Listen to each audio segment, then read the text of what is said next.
video I posted, I talked about the halftime shuffle. I'm going to begin to share about the halftime shuffle and explain the halftime shuffle. The halftime shuffle has another name, something called the Purdy shuffle. Must be great to have a beat actually named after you.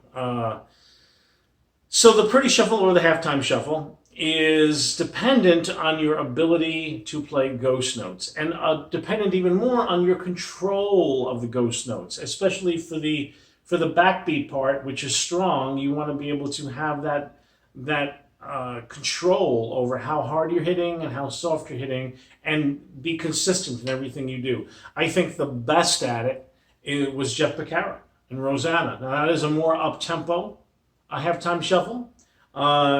Great groove, but if you watch the video of Jeff describing or teaching through that beat, his control is magnificent.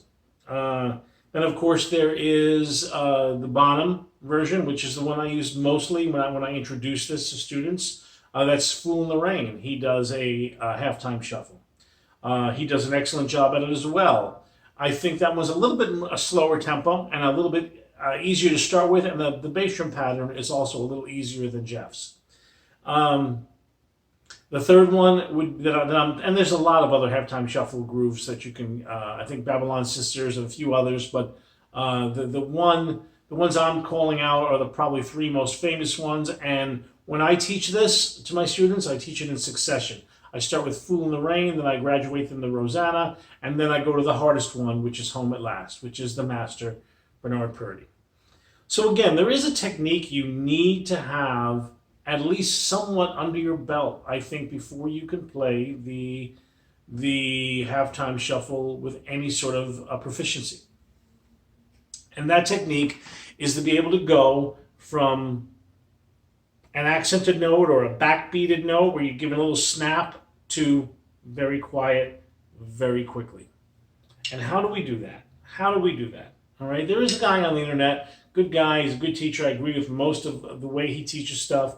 I don't like this particular term he uses. He calls it jab punch on this kind of thing. It's not really. It is throw, drop. That second stroke, if you notice, I'm pulling my fingers back, I'm throwing it down, and I'm allowing the momentum of my stick to carry it through to the second stroke with literally no power or assistance from me, with the exception of my hand stopping it from going any further. A practice of this will help you get control over your ghost notes, over your dynamics. And what you're trying to do is go from SFZ, which for you non-music readers means as loud as you can get there, to triple P, pianissimo, right? You can do this traditional group as well. Now watch how I do this. And if you watch Jojo Mayer's videos or Stephen Smith's videos, you can see him do similar things. As I throw the stick back, okay, I'm going to throw it back further than my hand can go for the accent. And then again,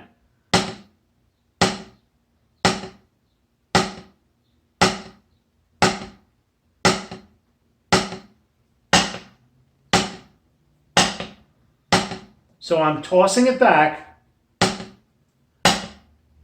further than my hand can go. Obviously, the master group hand stays the same. Now, this is the kind of control that you want to have when you're doing halftime shuffles. Now, how do I get there? How do I get really good at it? Because obviously, even when I'm playing a halftime shuffle and I'm left-handed, remember my hi-hat would be in my left hand here and this underneath.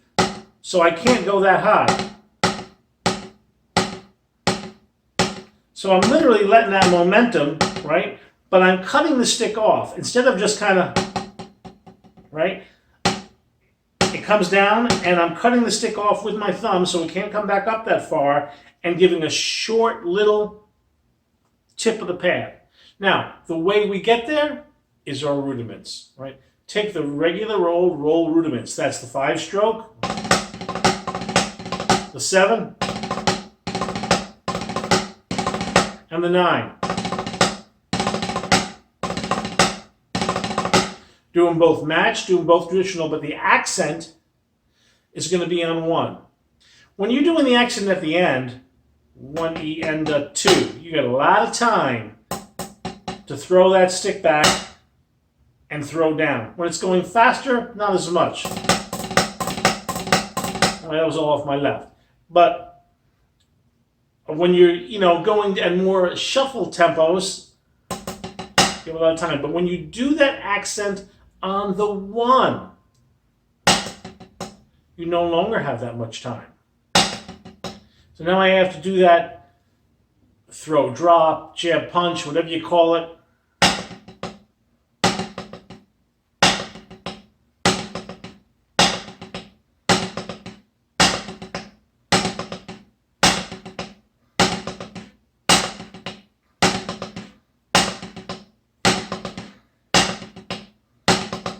So it's the 5-stroke roll. I did that for a little bit there so you can see. 1E and a 2. 1E and a 2.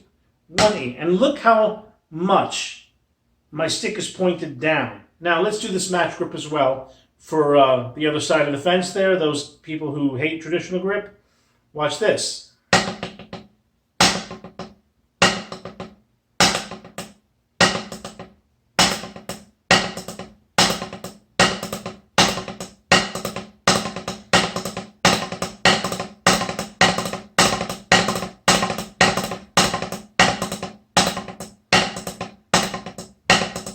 So what I'm going for is a real consistency in the level of dynamics or the volume that I'm playing those quiet strokes at compared to the accent. Trying to keep everything, the accents are the same and the quiet strokes are the same. So now here's the 7, right? Which isn't anything different than the 5 except 2 more notes, right? You can count it this way. 1, 2, 3, 4, 5, 6, 7. 1, 2, 3, 4, 5, 6, 7. I count it as triplets, right?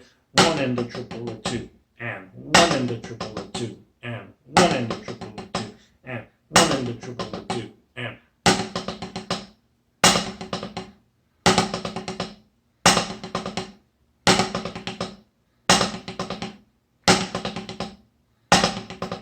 Again, 1 and a triple a 2, 1 and a triple a 2, 1 and a triple a 2, 1 and a triple a 2. Match.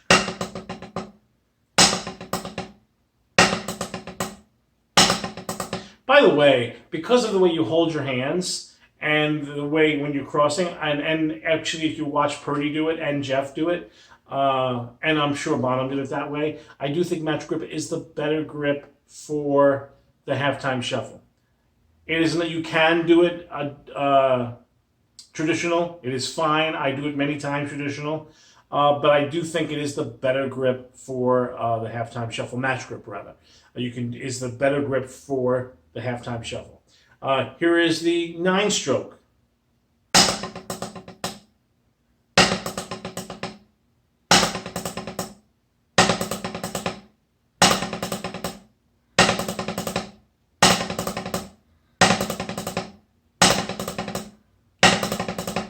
And I like to count that 1E and a 2E and a 3. 1E and a 2E and a 3. 1E and a 2E and a 3. Traditional. Nice and slow. And. And. And. And. And. And. And. And. And. So.